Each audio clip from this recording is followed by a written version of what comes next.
welcome to the PPW podcast, bringing you news, views, and interviews from the world of real estate online marketplaces and PropTech industries. Simon, good morning. Yes, good morning, Harvey. How are you? Very good, thank you. And I'm looking forward to our chat today because we talk about the world of online real estate marketplaces, but we don't really talk much about the PropTech side, despite it being a big part of our intro. And we thought today, with our weekly news roundup, should I say, we have an opportunity to maybe talk about the PropTech Startup Day that we're going to be running in Barcelona in October this year. So I thought maybe you could give us a brief introduction to the topic and we'll see where we go with the conversation. Sure. So first of all, when I think about PropTech, I think of all things to do with property. I've just been on a call with the CEO of 99.co out of Indonesia, and we were talking about what really is PropTech. In reality, it's all technology related to property. So it can be construction tech, it can be um, the prop tech that we think about in terms of sales and marketing, marketplaces, and so on. So it's quite a broad category. And what we're doing at the conference is running a startup day. So the day before the conference, so it's on the 1st of October this year in Barcelona, we run a startup day. And that startup day is all about discussing in a workshop format everything it takes to build, scale, and exit a startup business. I guess when you're exiting, it's no longer a startup. So it's really how to get to the point of being successful at taking an idea from a piece of paper right through to on selling it. And we have a panel of people that will be running the workshop. Be myself. It'll be Frederick Bergman, who is out of PropTech Farm, Gonzalo Del Pozo, who was the founder and CEO of the Machula Group. And for those who don't know, that was created from literally a piece of paper and ended up being sold to Leifel in Japan for sort of 150 odd million dollars. Joe Hanna, who was the founder of the PropTech Group, which is once again a different way of scaling. It's bringing together various businesses with the view of then on selling to MRI, and we took 20 million of investment and sold it for just under 100 million. So all these about how do you do this in such a way that you are going to minimize the risk of failure. You don't eliminate it, but at least how do you get access to lessons learned by people who've been there, done that, walked in the shoes of an entrepreneur, and that's really what the Startup Day is all about. But I thought today what would be good to chat about is some of those sort of lessons learned along the way. From various aspects, from strategy through to exit. I mean, before we get on to the meat of the conversation, let's not forget that this isn't going to be the first time we've done the PropTech Startup Day. So we did one for the first time in Bangkok earlier this year. Very oversubscribed event. We had people standing out around the outside the edge of the room because there weren't any seats left. Very oversubscribed event. It was like a school classroom, everyone fastidiously taking notes. It seemed like there was a real appetite for this event. I guess I just want to get a sense from you of what were your takeaways from the first PropTech Startup Day and how are we going to make it better this time around? So key takeaways are that if I'm a young aspiring entrepreneur building my first business, there are many people who've walked in your shoes, and the best thing to do is to find them and listen to them, take those notes, ask a lot of questions, get engaged in the conversation, maybe find a mentor out of the way. So the first lesson is there are lots of entrepreneurs out there who are super hungry for information about how to do this, especially from the angle of technology and the property sector is the way to think about it. So we come from it from very much that angle. I think the second sort of takeaway is that when you break down the topics into everything from how do you think about strategy, organizational challenges and how you structure businesses, how do you raise capital, how do you communicate with shareholders, and so on. you take what can be fundamentally overwhelming and put it into more bite-sized edible chunks, and in doing so, feel more comfortable that you can be successful at growing these businesses. And I think the third takeaway around all of this is that if you don't turn up and you don't engage around the topic, you're not going to learn, right? Being sitting in isolation and reinventing the wheel, because most of what you're doing when you're building businesses is has been done already, um, is actually suboptimal. And taking a day out or 2 days out to accelerate the business is far more valuable than the saving that you're going to make in not spending 300, 400, 500 dollars or euros to make the effort.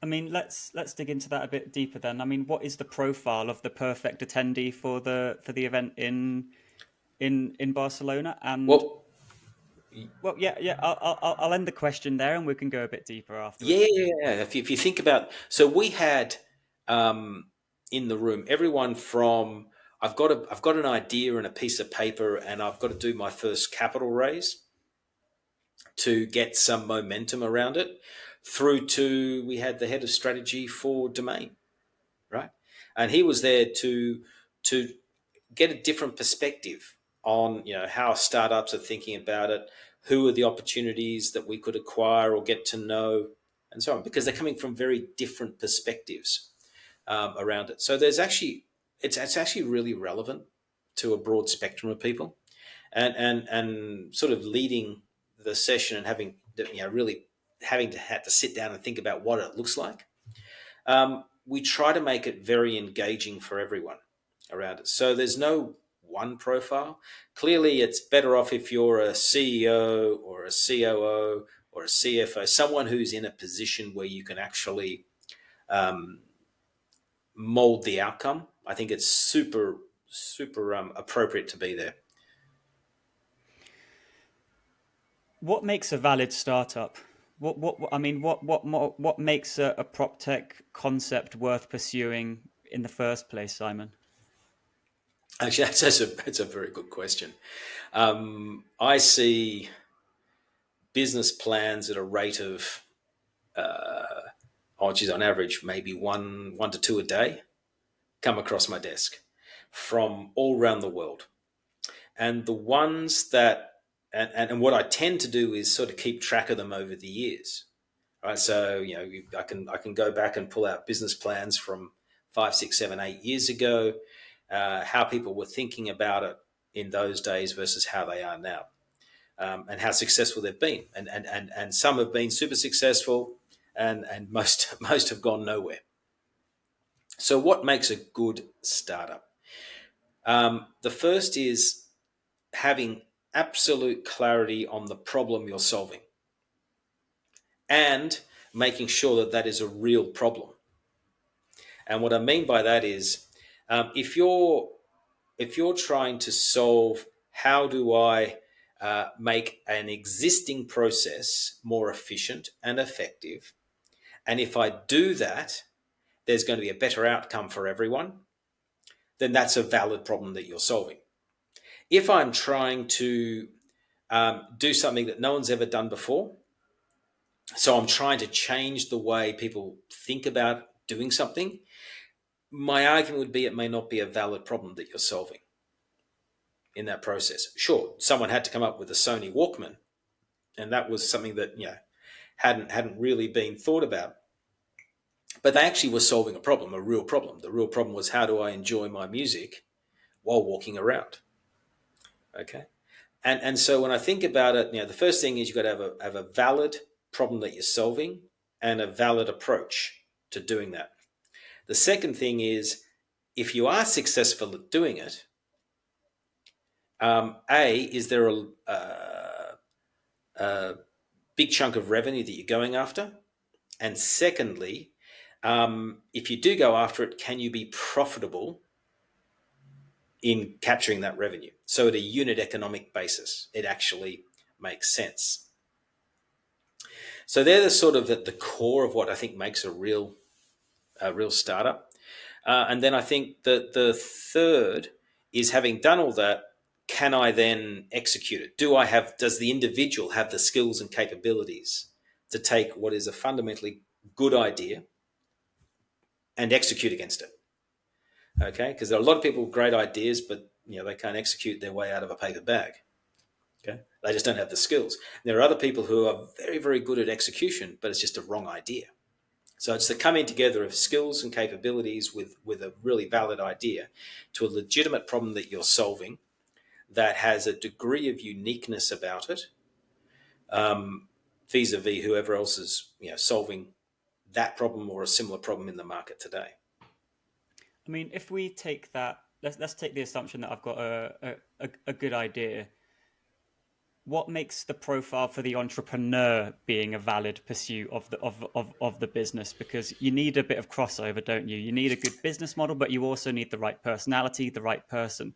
Are they necessarily going to be coming from the real estate industry in their previous career? Are they going to be coming from a finance or tech background, or is it sort of a free for all? And as long as the business is good enough and you've got the heart and the backbone for it, you can make a success out of your business.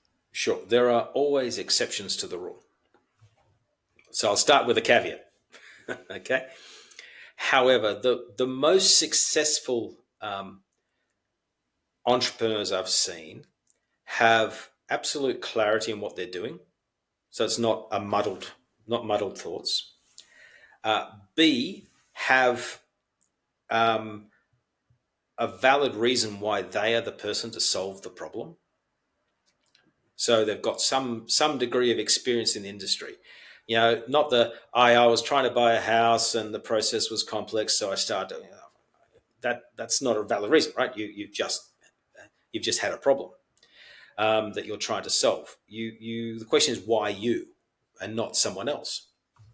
So if you've got some experience in the industry or experience in building businesses or experience in problem solving successfully, then there's a more legitimate reason for you to do it. I think the other characteristics are knowing their limitations. So they know what they're good at and they know what they're not good at is very important. If anyone says I can do that, I can do everything, then the answer is they probably won't do anything, because you've really got to delegate. Okay, so I'm working with someone on a business at the moment. The founder, super smart person, very good idea of what they're trying to do, very good communicator, but not the right person to be the CEO. And they'll go, I'm not the right person. I'm very good at doing one part of it, but the rest I'm not good at doing. And so I'm actively helping them try to find a CEO to run the business. Because if you can find the CEO to run the business, and that CEO can work hand in hand with the founder, who's very good at being evangelical about the outcome and has a good way to think about the problem, but is not a people manager, then I think that'll be a super successful outcome. Of course, you've got to make sure that there's good dynamics between the characters and so on, to deliver the results.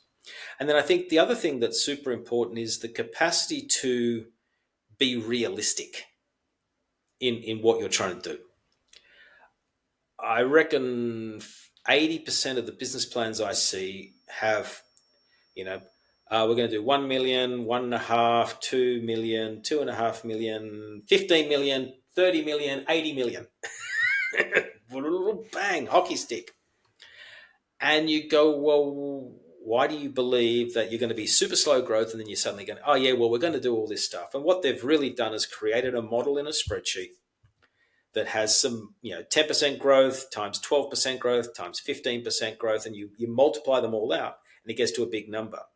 Not realizing that it just takes one or two of those variables to be not perfect, because everything's always built on perfection, to the multiplication to go in the wrong direction. So that's, to me, not being realistic.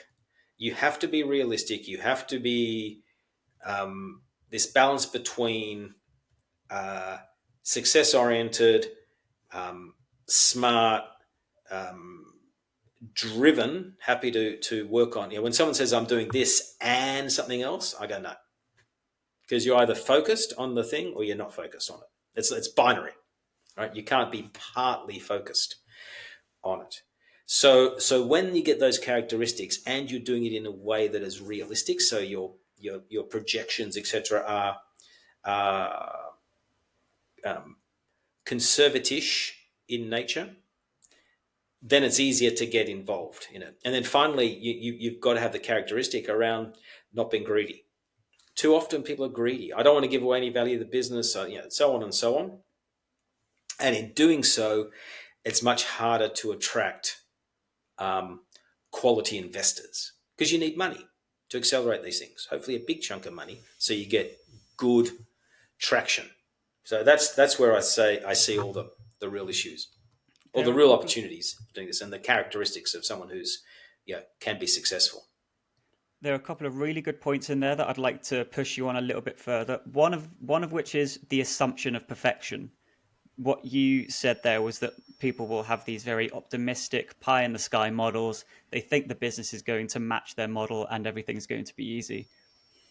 What's a smart way of approaching this assumption of perfection and making your early stage business in the first 3, 6, 9, 12 months a really realistic model that you can stick to? Because there are going to be a lot of prop tech founders out there listening to this saying, I've got this idea.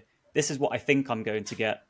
Actually, they maybe need a bit of Simon's harsh truths to get it through to them that there's an easier way to go about this, and actually, it's going to be assuming that there's going to be some imperfections along the way. Yes. So a couple of things. One is um, don't bite off too much. It's so easy to think you're going to fundamentally rewrite how in an example of real estate is done in a whole country. Why don't you just focus on one city in the country? So limit stuff and be successful, and then limit how much you're going to rewrite. So think of it as a product stack and as a geographic type problem. Pick the most valuable part of the product stack and nail that. And secondly, keep it within a like a geographic area or a contained way so that you can play with it and learn. Get the MVP, um, you know, really working for you. That's sort of, I think, most probably very important is it's like the how do you eat an elephant? The answer is one mouthful at a time, right? So you want to take edible chunks. Um, be self-aware that you are going to fail at things. No one is perfect. No one is going to be 100, scoring 100 out of 100 on every bit of the project they do. And be prepared for failure. Be prepared to learn what are the lessons learned from that failure, and then make sure you don't continue to commit the same mistake. Be realistic in that you don't know all the answers. Be an absolute, a cheerleader for the business that you're building, but don't have that blind you to other people's views and opinions and experience in this process. Okay? Because if you do, you're probably going to make mistakes, you're going to waste money, you're going to do a whole bunch of stuff because you just don't want to hear from anyone else. Okay? And I've come across those sort of megalomaniacs too many times. Okay? And as an investor, you're very aware. And I think also finally is get lots of outside advice and guidance and ask the question. And as a mate of mine said the other day when he was giving my son some advice, he said, make sure your ears are 3 times bigger than your mouth.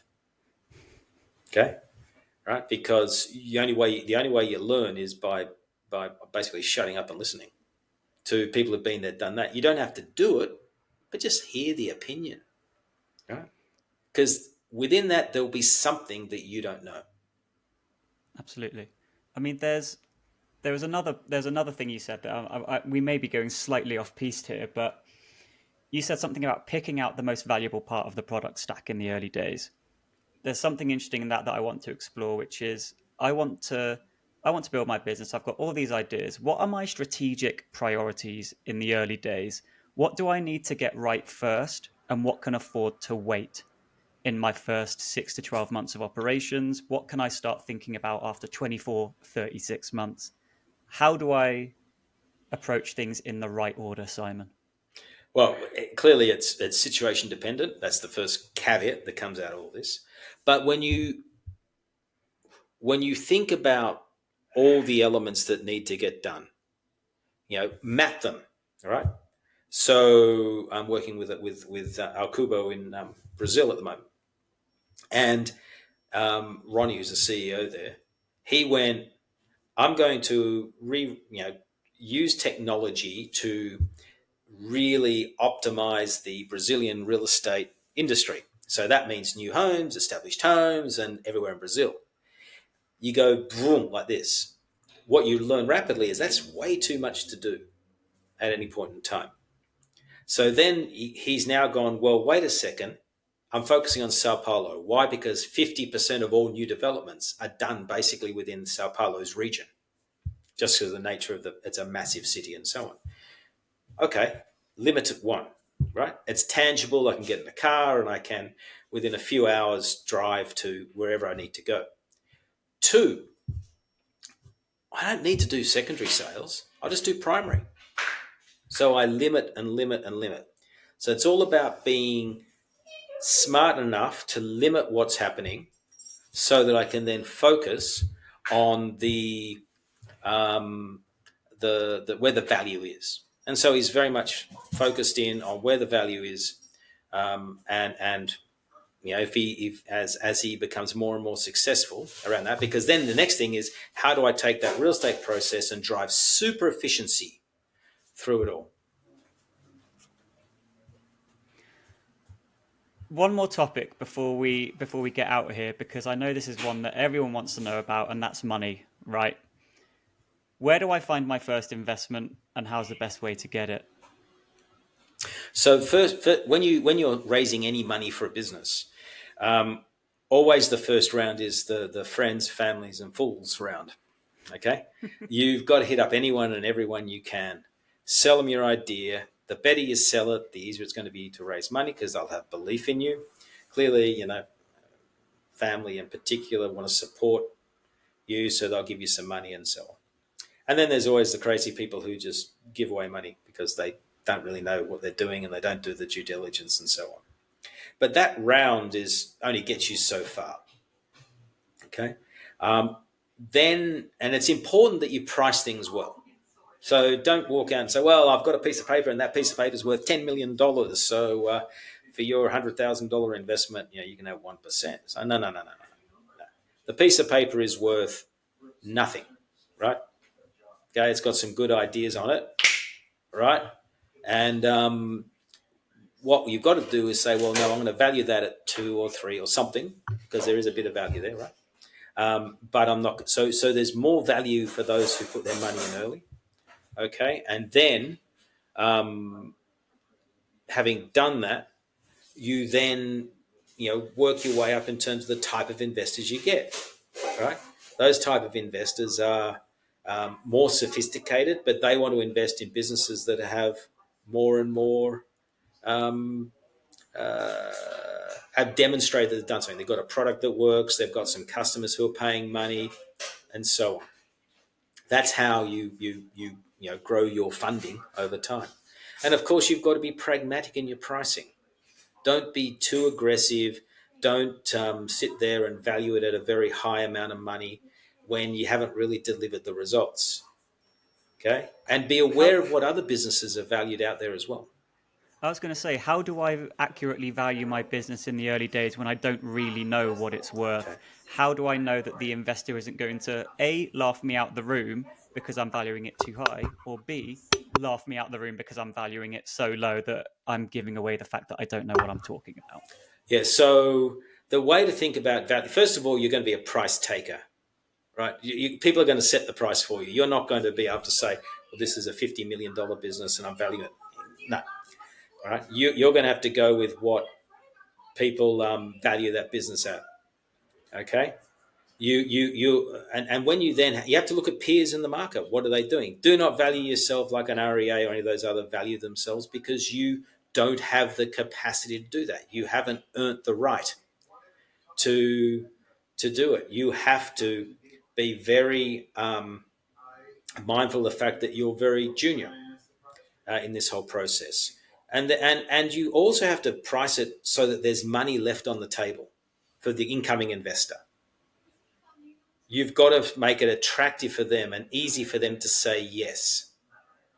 Okay, and if you can do that, then it becomes much easier for someone to invest, because what you want more than anything is to get the money in, rather than to be trying to convince me that it's worth 10 million when it's worth 5, because where's the upside for me? I'm giving away a fair chunk of my upside, um, because you don't want to dilute. And I think that's the real issue, is that often people who are entrepreneurs and founders are quite greedy, and they don't understand that the giving away value helps you get a lot more value in the outcome. And I've often said to people, would you rather own um, you know half of domain, okay, or 10% of REA? And the answer is I want to own 10% of REA because it's much bigger in its outcome, and I don't control it. So you have to really think through how you do that. Absolutely. And let's say this is one last question for me. Let's say everything's gone well. I'm ready to exit my business. What's a reasonable exit plan for me? And how am I going to go about it when everything has gone brilliantly well for my business? Yeah, so I'm part of a business called Fusion for Ventures, and our underlying um, mantra is scale to exit. So if you want to exit, you've got to have a business that's materially interesting to someone, okay? And you've got to think about how it helps them solve a problem. Maybe they want to scale. So we scaled the PropTech group in Australia from uh, we took my desktop, we took Vault, we took Eagle, we put them all together. We ended up with more than around basically 50% of Australian real estate agents using the CRM system.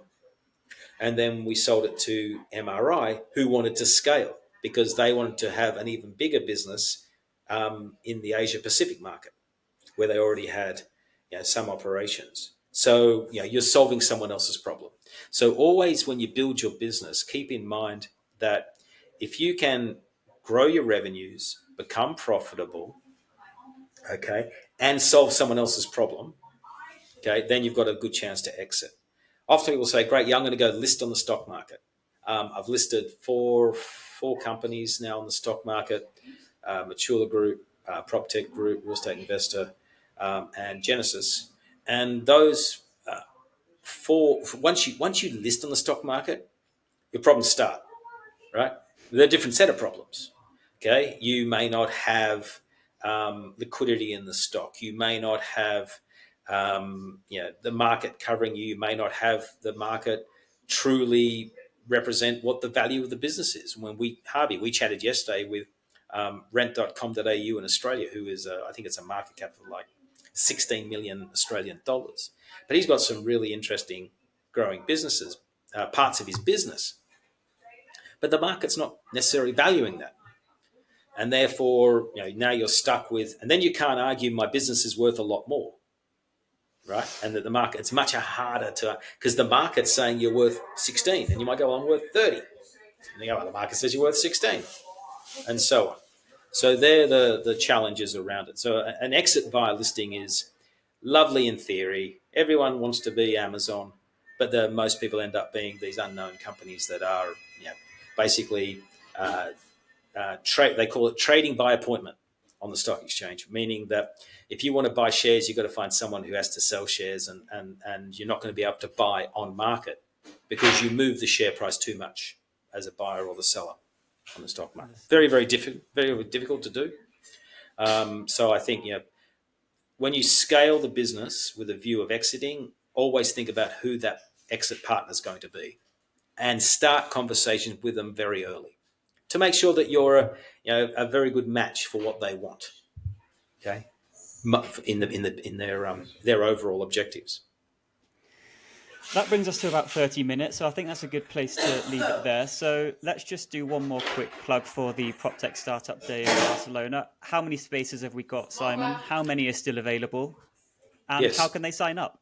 Yep. So we've got so the PPW Europe um, conference is in the startup days on the 1st of October, and the main conference is 2nd to 4th of October.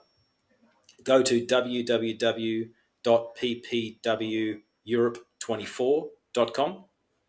Okay, you can register there. We have, my guess is around 40 to 50 spots left for the startup day.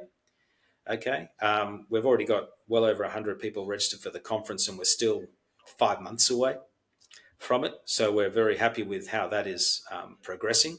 We've got people from CoStar, from Rightmove, etc., coming. So it is the right audience for you to network and meet people. And the startup day is the perfect place for anyone who is either thinking about building a business, currently building a business, wants to scale a business, and wants to sit there and just have a free flowing conversation with people who have been there, done that, got well over, you know, I've got 25 years experience in just this industry. The other people who are presenting are, at least 15 years, if not more, experience. Um, Sign up, register today, and honestly, you will not regret it. And we've run 38 of these conferences, and I've never had an bad reviews. It's just we just have audiences who get a lot of value from hearing their peers talk about real problems and help them grow their business. Absolutely. If you think half an hour with Simon is good, you should wait until you have 3 whole days with him. There's so many learnings out there. I've only been to a few of these conferences as a newbie, and my knowledge has just gone off the scale in just a couple of years. I know for a fact that the PropTech Startup Day was really popular in Bangkok. I got a lot of positive reviews from that. Please, if you are interested, log in, sign up, buy a ticket. It's not going to be a waste of money. It's certainly not going to be a waste of your time. And the people you meet and the ideas you'll learn are going to be more than you could have ever expected. Uh, Maybe it's a bit too flowery language, but I really do believe that. So until our next interview, Simon, I'm not sure who we've got up next, but I'm sure it's going to be someone good. Simon, thank you very much for your time as always. Harvey, thanks very much. Always enjoyable to chat about what's happening in the market. And you and I will be back on Friday next week with some, around the grounds, what's happening on news and from the various businesses in the industry. And then we'll also, if there's not so much happening, we're going to have a good old chat about either how we built, the team built REA Group, or we can talk about what we did with Grupo Zap in Brazil, the PropTech Group, Machula Group. There's a lot of interesting war stories out there, and lessons to be learned. And the whole reason for doing this podcast is to share those with the broader audience out there. Absolutely. We hope you're enjoying it. Remember, like, subscribe, all those things that let us know that you like what we're doing. Please send us some feedback if you've got any ideas. If you want to come on the pod, please reach out. I'm sure we'd be happy to have a chat with you. Until next time, it's goodbye from Simon Baker. Goodbye. Thanks, Harvey. And it's goodbye from me. Goodbye.